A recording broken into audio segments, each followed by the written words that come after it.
Good grief! You're utterly incompetent. Sean, my husband, taunted as he splashed beer on me while I was laid up in bed with a high fever. Make sure everything's cleaned up by the time I return. And shake off that fever, too. With that, he left me to attend his sister's wedding. Seizing this moment, I set in motion a plan I had been formulating for some time, leading to an unfortunate outcome for Sean. I'm Becky, a 30-year-old office worker. My husband Sean is 33 years old. We fell in love while working together and eventually tied the knot. Sean and I started off as co-workers. He was my superior and responsible for my training. This setup brought us close and sparked a relationship.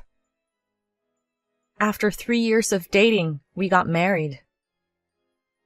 As my senior at work, he would foresee the challenges I might face, prepping tasks and organizing meticulous resources for me. He was a really reliable colleague.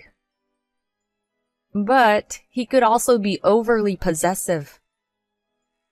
Every time I was working late or felt overwhelmed and tried to seek help from other seniors or managers, he'd interject. Why didn't you come to me earlier? As your mentor, you should be reporting to me constantly. Showing some anger towards my approach. From my perspective, solving issues independently without his assistance would foster my growth.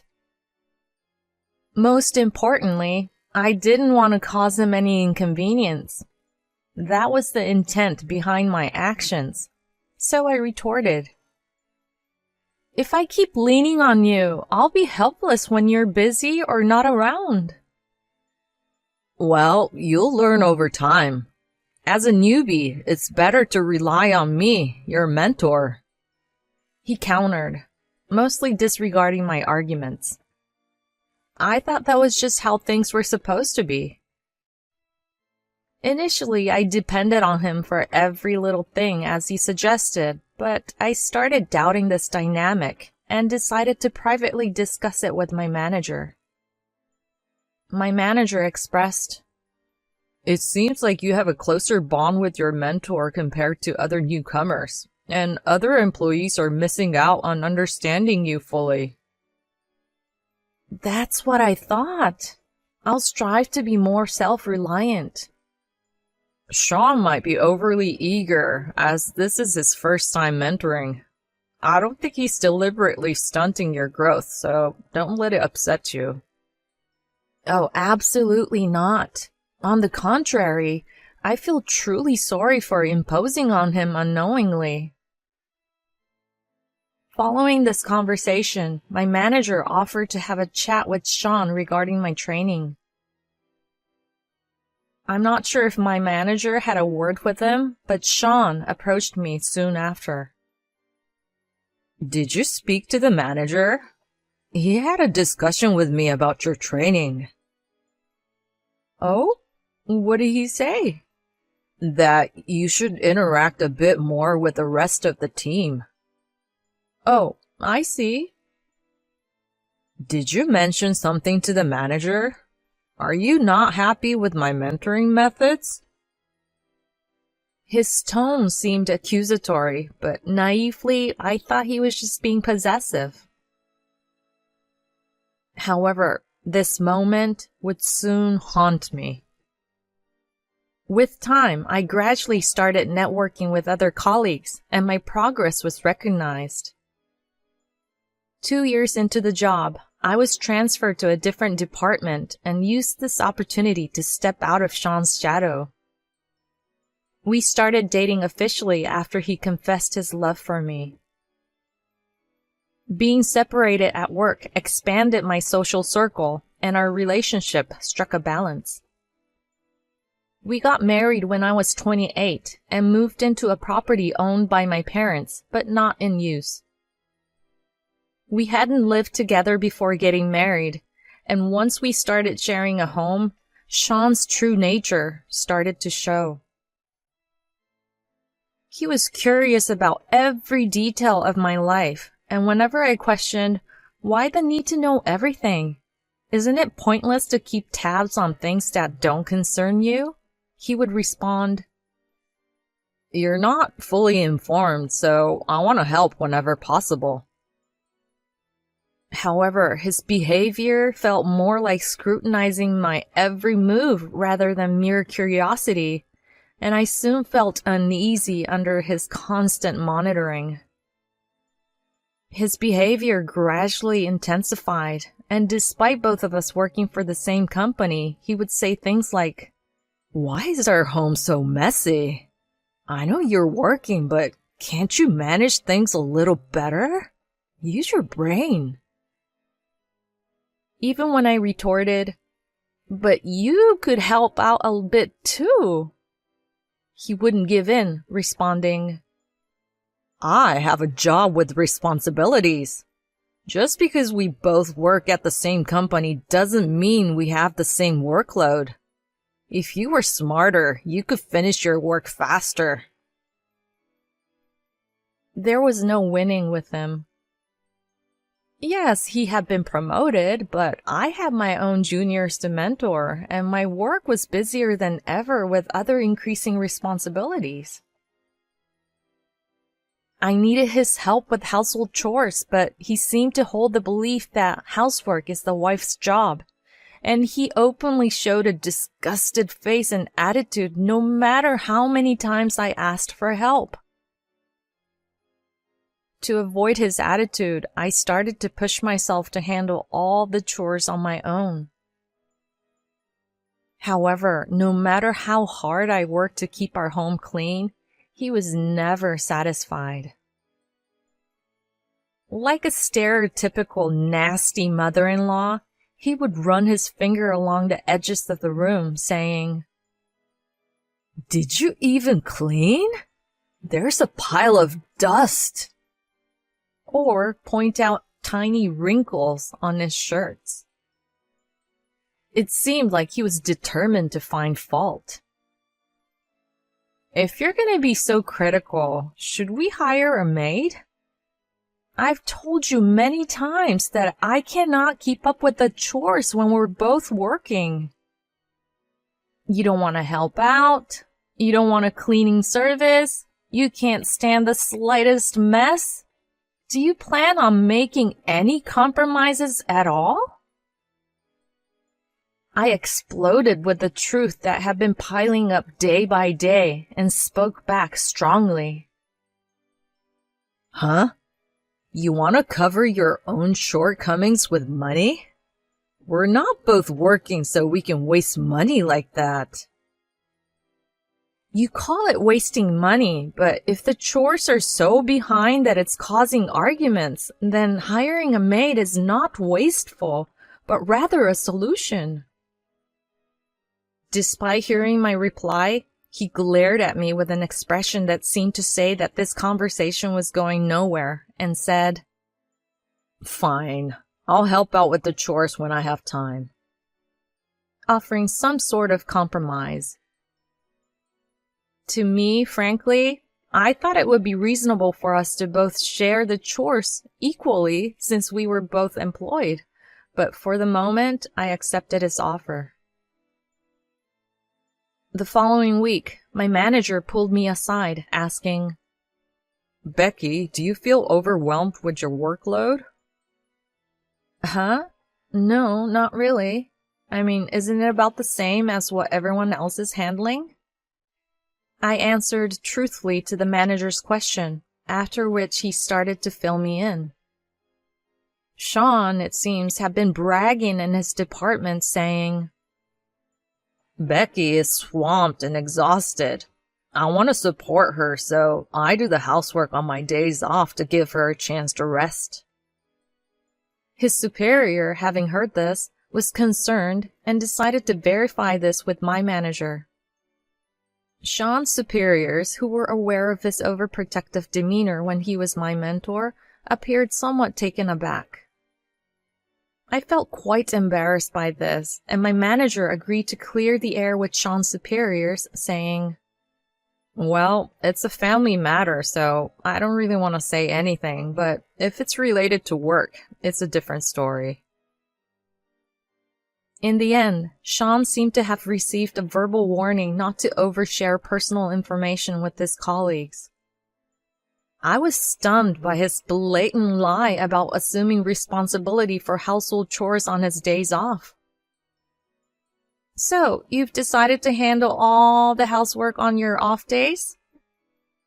I asked Sean when he came home. "So you went behind my back and talked to the boss about our issues? You're mixing personal matters with work, even getting the boss to caution me. You've lost your senses." Against his argument, I explained that it was he who brought home issues to the company and that I learned of his words when the manager asked me about my workload. "Look, you can't even do chores efficiently, and you can't utter a single positive word about your husband in public?" I brushed off his sarcasm and wrapped up the conversation by saying, "Let's cooperate in handling the household chores. I'll do as much as I can, and if there's anything you're not happy with, you do it." After this incident, his attitude got even worse. Despite his commitment to contribute to household chores, he barely did anything, like occasionally taking out the trash or washing his own dish, offering no substantial help. Even then, he was sloppy about sorting things out and would wash oily and non-oily dishes together, leaving me to rewash the dishes he'd cleaned.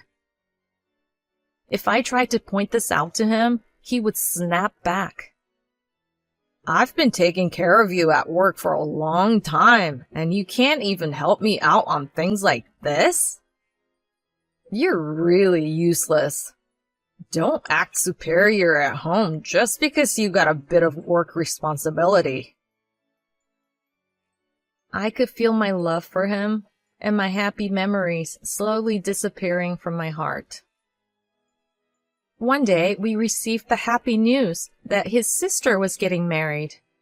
Being a married couple, we were naturally invited to the wedding, and we were set to attend together. The wedding of my sister-in-law was to be held at a location close to their family home, and we planned to take a few days off and stay at their place. However, the clashes with them continued even as I was looking forward to my sister-in-law's wedding, and I had decided in my heart that I would divorce him after the wedding was over. I was aware that he was deeply attached to me, so I had been discreetly gathering evidence to facilitate a smooth divorce. Above all, I was preparing to take a major revenge on him, who continued to belittle me as useless.